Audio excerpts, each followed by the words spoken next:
घने जंगल के किनारे एक टूटी फूटी झोपड़ी थी, जहां रात होते ही ऐसा लगता था मानो अंधेरा खुद वहां आकर बस जाता हो।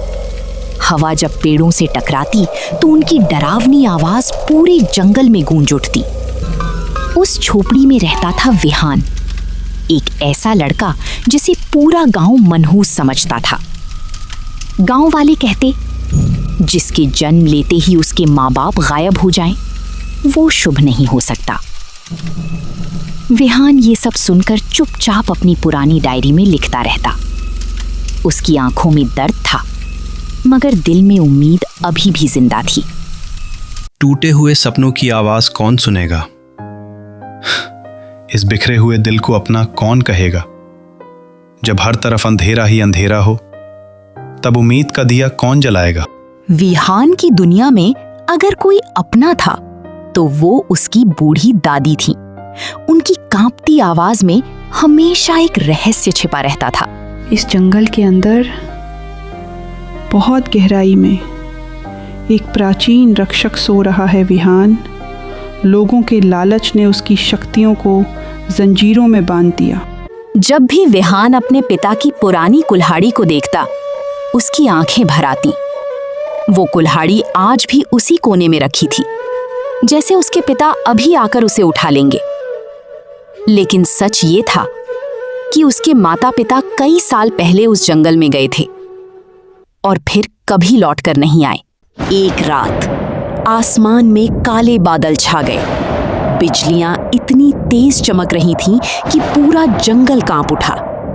झोपड़ी के अंदर दादी की सांसें तेजी से टूट रही थीं। विहान। दादी, आपको कुछ नहीं होगा। मैं अभी हकीम को बुलाकर लाता हूँ। कुछ देर बाद गांव का बूढ़ा हकीम आया।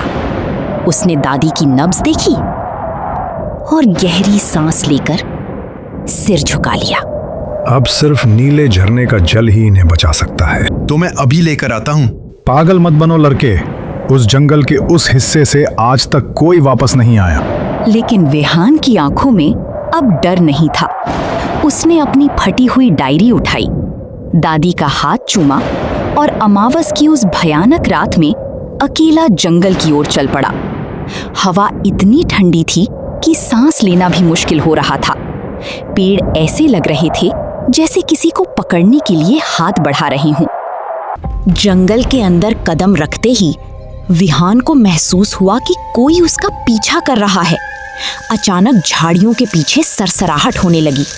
घने अंधेरे में कुछ परछाइयां तेजी से हिलने लगी। वो थे छाया भेड़िए।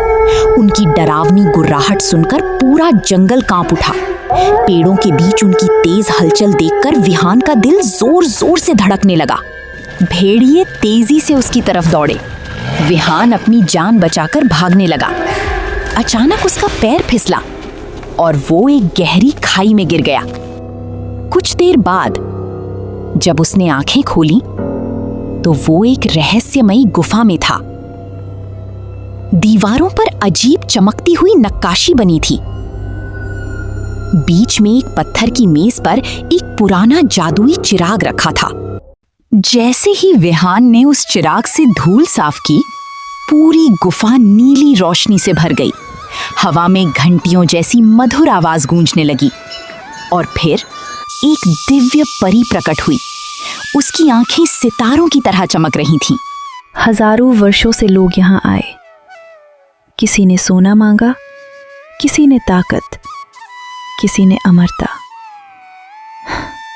लेकिन तुम्हारी आंखों में सिर्फ दर्द और प्रेम दिखाई दे रहा है। मुझे कुछ नहीं चाहिए, बस मेरी दादी बच जाए। परी मुस्कुराई, मानो सदियों बाद उसे कोई सच्चा इंसान मिला हो।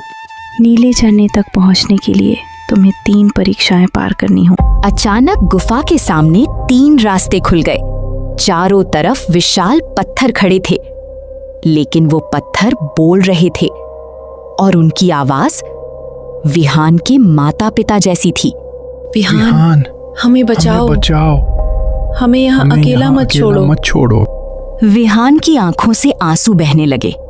उसका दिल टूट रहा था। लेकिन तभी उसे अपनी डायरी की एक लाइन याद आई। सच्चा प्रेम वही जो डर से भी लड़ जाए। उसने अपने कान बंद किए और बिना पीछे देखे आगे बढ़ गया। उसके सामने एक अजीब नदी थी जिसका पानी बिल्कुल शीशे जैसा चमक रहा था। जैसे ही विहान ने नदी में कदम रखा, उसके सामने उसकी पुरानी यादें आने लगीं। गांव वाले उसका मजाक उड़ा रहे थे, बच्चे उसे धक्का दे रहे थे। विहान का दिल कांप उठा, लेकिन उसने हार नहीं मानी मैं कमजोर नहीं हूं। और धीरे धीरे उसने उस नदी को पार कर लिया। नीले झरने के पास पहुंचते ही पूरा आसमान काला पड़ गया। एक विशाल काली परछाई उसके सामने आ खड़ी हुई। उसकी आवाज इतनी भयानक थी कि धरती कांपने लगी। तुम किसी को नहीं बचा सकते, तुम कमजोर हो, तुम्हारे अंदर सिर्फ डर है। विहान समझ गया, ये साया कोई और नहीं, उसके अपने डर का रूप था। विहान ने अपनी डायरी निकाली और धीरे धीरे कुछ लिखने लगा। जब हर तरफ अंधेरा हो, तब एक छोटा सा दिया भी रास्ता दिखा देता है। जैसे ही विहान ने लिखना पूरा किया, नीले झरने के पास चारों तरफ तेज रोशनी फैलने लगी। परी की शक्ति बढ़ने लगी। साया धीरे धीरे कमजोर होने लगा। कुछ ही पल में वो धुएं की तरह गायब हो गया। सामने खड़ी पत्थर की मूर्तियां धीरे धीरे इंसानों में बदलने लगी। बेटा, विहान दौड़कर अपने माता पिता के गले लग गया। कई साल बाद उनका परिवार फिर से साथ था। विहान अपने माता पिता और नीले झरने का पानी लेकर गांव लौट आया। दादी ने जैसे ही वो पानी पिया, वो धीरे धीरे ठीक होने लगी। पूरा गांव ये देखकर हैरान रह गया। हमें माफ कर दो विहान। अब वही लड़का जिसे लोग कभी मनहूस कहते थे, जंगल का रक्षक बन चुका था। और रात को विहान ने अपनी डायरी में आखिरी बात लिखी। अंधेरा कितना भी बड़ा हो, उम्मीद की एक रोशनी काफी होती है। अगर कहानी पसंद आई हो तो वीडियो को लाइक जरूर करना। कमेंट में बताना आपको सबसे अच्छा हिस्सा कौन सा लगा। और ऐसी ही रहस्यमयी कहानियों के लिए चैनल को सब्सक्राइब करना मत भूलना। अगली कहानी में फिर मिलेंगे।